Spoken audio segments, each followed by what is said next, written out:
प्यारे बच्चों, आज हम पढ़ेंगे नचिकेता की कहानी। तो आइए सुनते हैं नचिकेता की कहानी।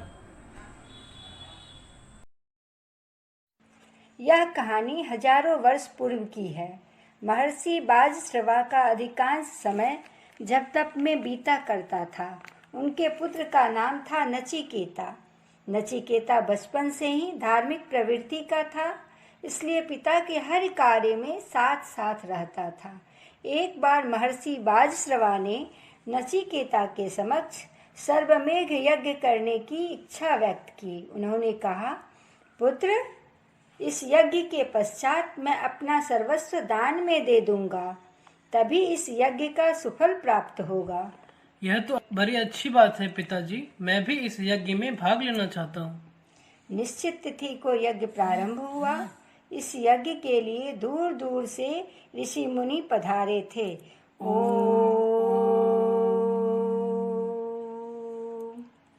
नचिकेता भी इस यज्ञ को बड़े ध्यान से देख रहा था। वह बहुत खुश था। यज्ञ की समाप्ति के पश्चात महर्षि बाजश्रवा को अपना सब कुछ दान में देना था, परंतु अब उनके मन में लालच आ गया। उनके गौशाला में अनेक गायें थीं, परंतु अब वे बूढ़ी और कमजोर दूध ना देने वाली गायों की ही छटनी कर दान में दे रहे थे। नचिकेता यह सब देखकर बहुत दुखी था। उसकी सहनशीलता अब जवाब देने लगी। उसने अपने पिता से कहा, पिताजी, आप तो अपना सब कुछ दान में देने वाले थे, फिर आप ऐसा क्यों कर रहे हैं? पिताजी मुस्कुरा कर रह गए। कहा, कुछ भी नहीं, और पहले की तरह बूढ़ी और कमजोर गायों को ही दान में देते रहे। नचिकेता पुनः बोला, पिताजी, इस तरह तो आपको यज्ञ का सुफल प्राप्त नहीं होगा। आपने ही तो कहा था कि इस यज्ञ में अपना सब कुछ दान करने पर ही फल की प्राप्ति होती है। अब भी महर्षि चुप थे। पिता को शांत देखकर नचिकेता बोला, पिताजी, सुफल प्राप्त करने के लिए आपका प्रिय वस्तु तो मैं ही हूँ। आप मुझे किसे दान में देने जा रहे हैं? यह सुनकर महर्षि क्रोधित हो उठे। उन्होंने आवेश में कहा, छोटी मुंह बड़ी बात करता है मूर्ख। जा, मैं तुम्हें यमराज को दान में देता हूँ। धन्यवाद पिताजी। नचिकेता प्रसन्न होकर पिता के चरण स्पर्श कर जाने की आज्ञा मांगता है।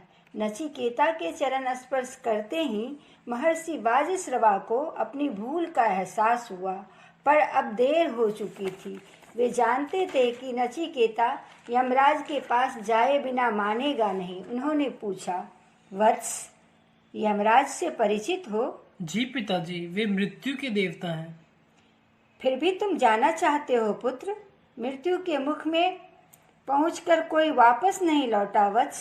जानता हूँ पिताजी, पर मेरे लिए पिता की आज्ञा सर्वोपरि है। वत्स, मैंने तो क्रोध के आवेश में यह कह दिया था। मैं तुम्हें यमपुरी जाने की आज्ञा नहीं दे सकता। पिताजी, आप तो मुझे यमपुरी जाने की आज्ञा पहले ही दे चुके हैं।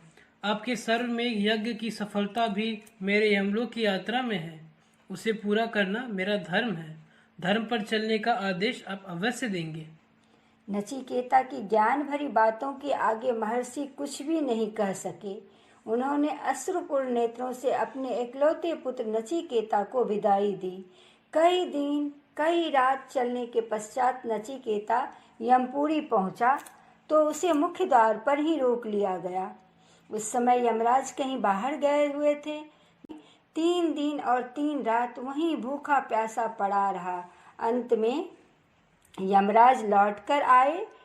अपने मुख्य द्वार पर एक ऋषि कुमार को देखकर चिंतित हो गए। उसका परिचय जानने के उद्देश्य से उन्होंने पूछा, तुम कौन हो? देव, मैं महर्षि बाजश्रवा का एकमात्र पुत्र नचिकेता हूँ। ऋषि कुमार, तुम्हारे यहाँ आने का कारण? देव, मेरे पिताश्री ने सर्वमेघ यज्ञ किया है। उसी की दक्षिणा स्वरूप मुझे आपकी सेवा में भेजा गया है। यह सुनकर यमराज आश्चर्यचकित हो गए। तुम्हें यमपुरी आते हुए भय नहीं लगा? देव, भय कैसा? मेरी दृष्टि में तो मृत्यु सबसे बड़ा वरदान है। जब इंसान का देह उसके साथ देना छोड़ देती है तब मृत्यु ही उसे सब कष्टों से छुटकारा दिलाती है। इसलिए मुक्तिदात्री को तो मैं वरदान मानता हूँ। नचिकेता की रहस्य और ज्ञानमयी बातों को सुनकर यमराज को और भी अधिक आश्चर्य हुआ। वे उसकी बातों से प्रभावित होते जा रहे थे। उन्होंने पूछा, नचिकेता, तुम 3 दिन से मेरे द्वार पर भूखे प्यासे पड़े हुए हो। नचिकेता मौन रहा। उसने कोई उत्तर नहीं दिया। यमराज ने नचिकेता के आतिथ्य का पूरा प्रबंध कर दिया और खा पी कर विश्राम करने के लिए कहा। नचिकेता ने यमराज का आतिथ्य स्वीकार कर लिया। अगले दिन यमराज ने उसे बुलाकर कहा, मैं तुम्हारे ज्ञान, पितृभक्ति और कर्म निष्ठा से प्रसन्न हूँ। इस उपलक्ष्य में तुम मुझसे 3 वरदान मांग सकते हो। नचिकेता ने विनम्रता से कहा, देव, मैं तो आपके पास दक्षिणा स्वरूप भेजा गया हूँ। मुझे आपसे वर मांगने का अधिकार नहीं है। नचिकेता की न्याय संगत बातें सुनकर यमराज बोले, कोई बात नहीं बालक, तुम निसंकोच होकर वर मांगो। नचिकेता ने कहा, देव, पहला वर तो यह दीजिए कि पिताश्री का मुझ पे से क्रोध शांत हो और उन्हें सर्वमेघ यज्ञ का सुफल प्राप्त हो। यमराज के मुख से निकला, तथास्तु, दूसरा वर मांगो। नचिकेता ने फिर कहा, देव, जिस विद्या से भय उत्पन्न ना हो वह मुझे प्राप्त हो।